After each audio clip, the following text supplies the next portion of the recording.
ඔයාල් හලා තියෙනවද වයස අවුරුදු 13ේදී රජෙක් විදිහට පත් වුණත් විවාහයක් සිදු කරගන්නවත් ස්ත්‍රියකු සමග යහන්ගත වීමටවත් හැකියාවක් ලැබිච්ච නැති ලාදුරු රජු ගැන.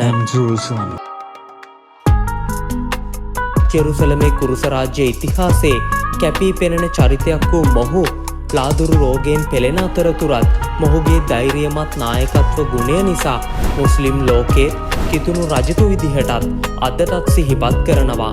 මෙතරම් ශරීරයේ දුර්වල කරන රෝගයක් තිබිලත් ඉතිහාසයේ බලවත් මුස්ලිම් නායකයෙකු වන සලඩීන්ට එරෙහිව තමන්ගේ රාජධානිය ආරක්ෂා කර ගැනීමට සටන් කිරීමට සිද්ධ වෙනවා.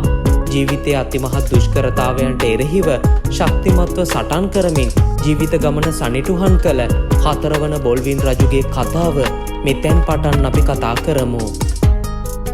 I am Jerusalem.